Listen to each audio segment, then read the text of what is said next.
مسجد الحرام مکۃ المکرمہ اور مسجد النبوی مدینہ المنورہ سے خطبے کا اردو ترجمہ کے لیے ہمارے سوشل نیٹ ورک کو فالو کرنا نہ بھولیں اور اپنے دوست احباب کے ساتھ بھی ضرور شیئر کیجیے۔ خطبہ جمعہ مسجد الحرام، تاریخ 22 شعبان 1446 ہجری بمطابق 21 فروری 2025 عیسوی۔ موضوع اللہ سے عافیت مانگو۔ خطیب فضیلۃ الشیخ صالح بن حمید حفظہ اللہ، ترجمہ حشر الدین مدنی۔ تمام تعریف اللہ کے لیے ہے جو اس کی پناہ میں آئے اسے پناہ دیتا ہے، اور جو اس پر توکل کرے اس کے لیے کافی ہوتا ہے۔ میں اس پاک ذات کی تعریف کرتا ہوں اور اس کا شکر بجا لاتا ہوں جو اس سے ہدایت طلب کرے اسے ہدایت دینے والا ہے، جو اس سے دعا کرے اس کی دعا قبول کرنے والا ہے۔ میں گواہی دیتا ہوں کہ اس کے سوا کوئی معبود حقیقی نہیں، وہ اکیلا ہے، اس کا کوئی شریک نہیں، اس کے سوا کوئی معبود برحق نہیں، اس کے سوا کوئی رب نہیں۔ اور میں گواہی دیتا ہوں کہ ہمارے سردار اور نبی محمد اس کے بندے رسول، اس کے خلیل اور چنیدہ ہیں۔ انہیں اپنے قریب اور نزدیک کیا اور انہیں اپنے عظیم بادشاہت کی بہت ساری چیزیں دکھلائیں۔ اللہ درود و سلام اور برکت نازل کرے ان پر اور ان کے آل و اصحاب پر جنہوں نے ان کی مدد کی اور انہیں پناہ دی، تابعین پر، ان لوگوں پر جو اچھے سے ان کی پیروی کرے اور ان کے نقش قدم پر چلیں، اور بہت زیادہ بے انتہا سلامتی نازل کرے۔ اما بعد، میں خود کو اور لوگوں تمہیں اللہ کے تقوی کی وصیت کرتا ہوں۔ اللہ تم پر رحم کرے، اس کا تقوی اختیار کرو اور جان لو کہ جس نے اخلاص میں سچائی برتی وہ کسی بھلائی ہوئی نیکی اور کسی انکار کیے گئے احسان پر نادم نہیں ہوگا۔ اللہ کا فرمان ہے اور کسی کا اس پر کچھ احسان نہیں جس کا بدلہ دیا جائے، بلکہ صرف اپنے رب کی رضا چاہتا ہے جو سب سے بلند ہے، اور یقیناً وہ راضی ہو جائے گا۔ اللہ کے بندے، وہ احسان جو تم نے کیا ہے اس پر نادم نہ ہو، اگرچہ کسی نا اہل پر تم نے کیا، بلکہ تم اس کے اہل ہو کہ احسان کرو۔ دوسرے کے ساتھ نیکی اور احسان کرنے سے پیچھے مت ہٹو، گرچہ احسان فراموش اس کا انکار کرے۔ اللہ کا فرمان ہے، ہم تو تمہیں صرف اللہ تعالیٰ کی رضا مندی کے لیے کھلاتے ہیں، نہ تم سے بدلہ چاہتے ہیں، نہ شکر گزاری۔ پاکیزہ بات پھیلنے والی خوشبو ہے، اپنی مجلس میں اسے پھیلاؤ، تمہارے لیے صدقہ جاریہ ہوگا۔ کسی نیک دعا کی بدولت تم اللہ کی خوشنودی تک پہنچ جاؤ گے۔ مسلمانوں، ایک عظیم چیز جو ایمان کے بعد سب سے بڑا عطیہ ہے، سب سے عظیم مرغوب چیز ہے، دنیا و آخرت صرف اسی سے بن سکتی ہے، اس کے سائے میں زندگی خوشگوار ہو سکتی ہے، جو نیک بختوں کی انسیت ہے، تندرست لوگوں کے سر کا تاج ہے، معزز مقصد ہے، جسے بندہ اپنے رب سے اذکار و اوراد میں صبح و شام آمد و رفت، نیند اور بیداری کے وقت طلب کرتا ہے، اپنی نمازوں، خلوتوں اور جلوتوں میں اپنے رب سے مانگتا ہے، جس کی بدولت وہ کھاتا ہے، چلتا ہے، سوتا ہے، سوچتا ہے، عمل کرتا ہے، خوش و خرم رہتا ہے، جو سب سے بڑا سرمایہ اور سب سے عظیم ثروت ہے اللہ کے بندو عافیت ہے۔ عافیت ایسا جامع لفظ ہے جس کی ضرورت عافیت والے، آزمائش والے، زندہ و مردہ سب کو ہے۔ عافیت جب کھو جاتی ہے تب پہچانی جاتی ہے، جب وہ رہتی ہے بھلا دی جاتی ہے۔ سو اپنے رب سے عافیت مانگو، اے اللہ ہم تجھ سے عافیت اور دنیا و آخرت میں دائمی معافات کا سوال کرتے ہیں۔ عباس بن عبد المطلب رضی اللہ تعالی عنہ نبی صلی اللہ علیہ وسلم کے پاس آئے اور کہا، کوئی چیز مجھے سکھلا دیں جو میں اپنے رب سے مانگوں۔ آپ نے فرمایا، اللہ سے عافیت مانگو۔ کچھ دن ٹھہر کر پھر نبی صلی اللہ علیہ وسلم کے پاس آئے اور عرض کیا، اے اللہ کے رسول، مجھے کچھ سکھا دیں جو میں اللہ سے مانگوں۔ آپ صلی اللہ علیہ وسلم نے فرمایا، اے عباس، اے رسول اللہ کے چچا، اللہ سے دنیا و آخرت میں عافیت مانگو۔ اسے بخاری نے ادب مفرد میں، امام احمد نے اپنی مسند میں، ترمذی نے اپنی سنن میں روایت کیا ہے، اور ترمذی اور البانی نے اسے صحیح کہا ہے۔ ابو بکر رضی اللہ تعالی عنہ منبر پر کھڑے ہوئے، پھر رونے لگے اور فرمایا، رسول اللہ صلی اللہ علیہ وسلم پہلے سال منبر پر کھڑے ہوئے اور رونے لگے، پھر فرمایا، اللہ سے عفو و عافیت طلب کرو، کیونکہ کسی کو بھی ایمان کے بعد عافیت سے بڑھ کر کوئی چیز نہیں دی گئی ہے۔ اسے امام احمد نے بخاری نے ادب مفرد میں، نسائی اور ابن حبان نے روایت کیا ہے، البانی نے اسے صحیح کہا ہے، اس کی سند قوی ہے۔ اہل علم نے کہا عافیت کی دعا کرنا نبی کریم صلی اللہ علیہ وسلم سے تواتر کے ساتھ ثابت ہے، لفظی و معنوی طور پر تقریباً 50 طرق سے وارد ہے۔ یہ دعا ہر نقصان کو دفع کرنے، ہر خیر کو طلب کرنے کا ہتھیار ہے۔ اسی لیے عائشہ رضی اللہ تعالی عنہا نے کہا اگر مجھے معلوم پڑ جائے کہ شب قدر کون سی رات ہے تو میں اس میں اللہ سے صرف عافیت طلب کروں گی۔ ایک روایت میں ہے اس میں میری دعا یہ ہوگی اے اللہ میں تجھ سے عفو اور عافیت سوال کرتی ہوں۔ اللہ کے بندو عافیت کسے کہتے ہیں؟ لیث رحمہ اللہ کہتے ہیں عافیت یہ ہے کہ اللہ بندے کا دفاع کرے۔ بندہ جب اللہ سے عافیت طلب کرتا ہے تو وہ اللہ سے سوال کرتا ہے کہ اس سے ہر اسے لاحق ہونے والی مصیبت کو دور کرے، چنانچہ ہر وہ چیز جسے اللہ اپنے بندے سے دور کرے وہ عافیت ہے۔ مسلمانوں، اللہ سے عافیت کا سوال کرنا ایک جامع دعا ہے جس میں دنیا و آخرت کی تمام برائیوں سے حفاظت شامل ہے۔ عافیت کی 3 قسمیں ہیں، عفو، معافات اور عافیت۔ ماضی کا شر عفو سے دور ہوتا ہے، موجودہ شر عافیت سے دور ہوتا ہے اور مستقبل کا شر معافات سے ختم ہوتا ہے۔ ابن قیم رحمہ اللہ کہتے ہیں یہ ساری چیزیں عافیت کی پائیداری اور بقا کو شامل ہیں۔ عافیت 2 طرح کی ہے، ایک دین کی عافیت اور دوسری بدن کی عافیت۔ اگر یہ دونوں اکٹھا ہو جائیں تو یہ کرم و احسان والے اللہ کی طرف سے توفیق ہے، یقیناً یہ بندے کی دینی اور دنیاوی سلامتی ہے۔ مسلمانوں، حق پر ثابت قدم رہنے، باطل اور اہل باطل سے دور رہنے اور کفر، گمراہی، نفاق، فسق، نافرمانی اور بڑے چھوٹے گناہوں سے سلامت رہنے سے دین میں عافیت حاصل ہوگی۔ اسی طرح شہوات و شبہات، بدعات اور ظاہر و باطن فتنوں سے محفوظ رہنے سے دین میں عافیت حاصل ہوگی۔ اور آخرت میں عافیت کا مطلب ہے موت کی سختیوں اور قبر کی آزمائشوں سے عافیت اور پیشی اور سب سے بڑی گھبراہٹ کے دن کی ہولناکیوں سے نجات۔ دنیا میں عافیت کا مطلب ہے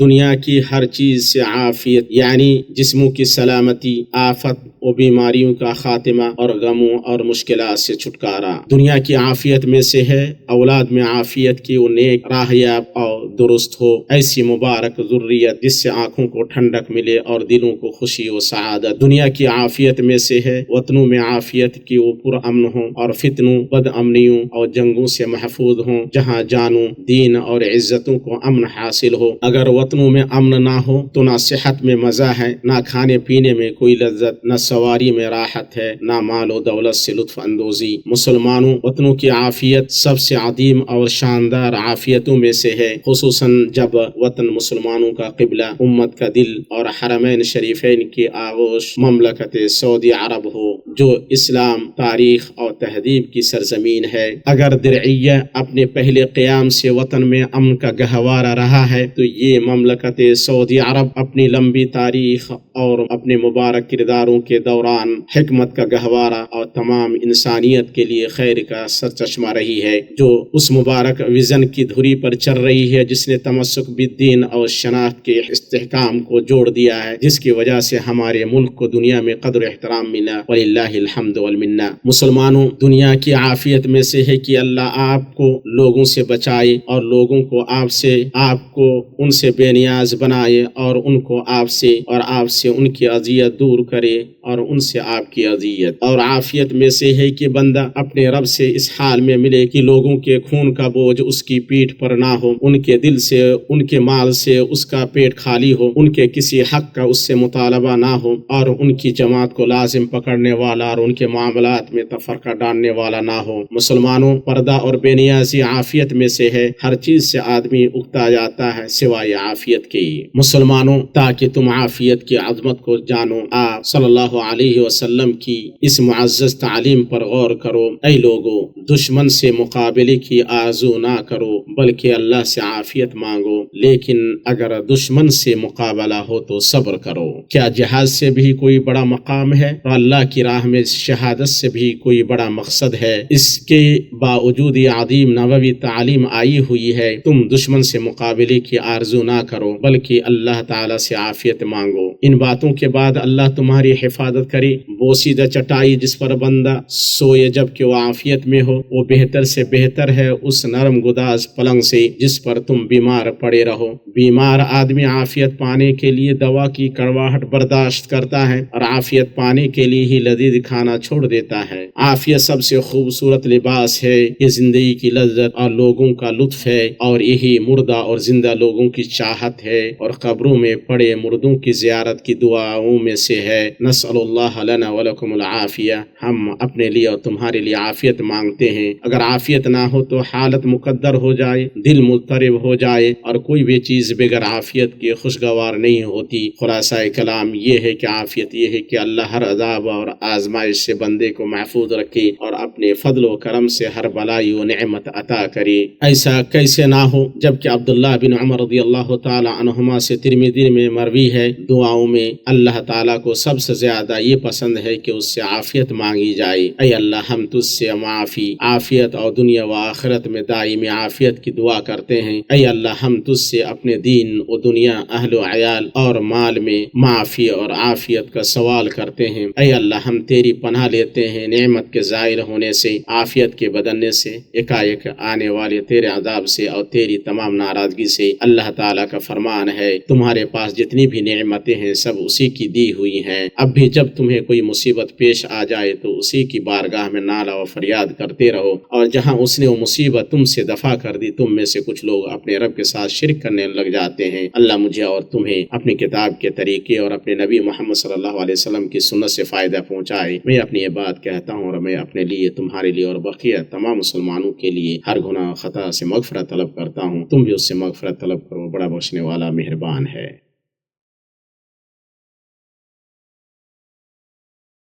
ہر قسم کی تعریف اللہ کے لیے ہے، اس نے مخلوقات کو پیدا کیا، ان کی روزیوں کی ضمانت لی اور ان کے لیے کافی ہوا اور ان کے لیے ان کی ہدایت کے راستے واضح کیے اور انہیں ہدایت دی۔ میں اس پاک ذات کی حمد بیان کرتا ہوں اور اس کا شکر بجا لاتا ہوں، باعزت رب اور بلند و بالا معبود ہے، اور میں گواہی دیتا ہوں کہ ایک اللہ کے سوا کوئی معبود برحق نہیں، اس کا کوئی شریک نہیں۔ ایسے شخص کی گواہی جو اس کا مفہوم سمجھے اور اس کے تقاضوں پر عمل کرے، اور میں گواہی دیتا ہوں کہ ہمارے سردار اور نبی محمد اللہ کے بندے اور اس کے رسول ہیں، امت میں سب سے پاکیزہ اور سب سے پرہیزگار ہیں۔ درود و سلام اور برکت نازل ہوں آپ پر، آپ کے آل و اصحاب پر جنہوں نے سنت کو خوب مضبوط سے پکڑا اور اس کے کڑے کو تھاما، اور تابعین پر اور جو درست طریقے سے ان کی پیروی کرے ان پر اور بہت زیادہ بے انتہا سلامتی ہو۔ مسلمانوں، جسے پسند ہو کہ اس کی عافیت ہمیشہ رہے، اسے اللہ کا تقوی اختیار کرنا چاہیے۔ اگر تجھے عافیت کی لذت چکھنی ہو تو سفید چارپائیوں پر پڑے مریضوں کو یاد کر، محتاجوں اور کمزوروں کو یاد کر، قرض داروں اور فقیروں کو یاد کر، اور انہیں یاد کر جو غم، خوف، بے چینی اور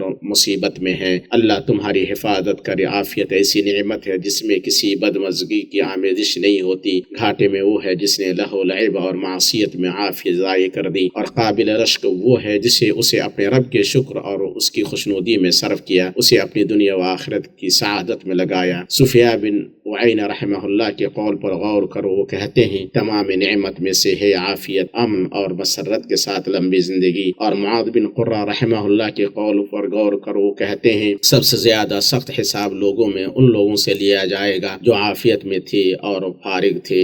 سنو، اللہ تم پر رحم کرے، اللہ کا تقوی اختیار کرو اور جان لو کہ سنجیدہ کام تبھی پورا ہوگا اور سنجیدہ کوشش تبھی اپنے کمال کو پہنچے گی جب اسے انجام دینے والا اس کے لیے پوری طرح تیار ہو اور پوری استعداد سے کام لے۔ یوں نفس میں ارادہ پیدا کرے اور عزیمت سے کام لے اور اس پر اسے سچا شوق اور چاہت بھری محبت آمادہ کرے۔ اور یہ دیکھو ماہ خیر و برکت، اس کے جھنڈے بلند ہو گئے ہیں۔ اس مبارک مہینے اور معزز مہمان کے استقبال اور خیر مقدم کے سلسلے میں ہمارے نبی صلی اللہ علیہ وسلم کی حدیث ہے جسے عباد بن صامت رضی اللہ تعالیٰ نے روایت کیا ہے۔ آپ نے فرمایا، تمہارے پاس رمضان کا مہینہ آیا ہی، یہ برکت والا مہینہ مہینہ ہے، اللہ اس مہینے میں تم کو اپنی رحمت سے ڈھانپ لیتا ہے، گناہوں کو معاف کرتا ہے، دعائیں قبول کرتا ہے، اللہ نیکیوں میں تمہاری مقابلہ آرائی کو دیکھتا ہے اور اپنے فرشتوں کے سامنے تم پر فخر کرتا ہے، لہذا تم اپنی طرف سے اللہ کو بھلائی دکھاؤ۔ یقیناً بد وقت وہ ہے جو اللہ کی رحمت سے محروم رہے، اسے طبرانی نے المعجم الکبیر روایت کیا ہے۔ چنانچہ محنت کرو، اللہ تم پر رحم کرے، عمل کرو اور خوشخبری لے لو کہ اللہ کی رحمت وسیع ہے، اس کا فضل بے انتہا ہے،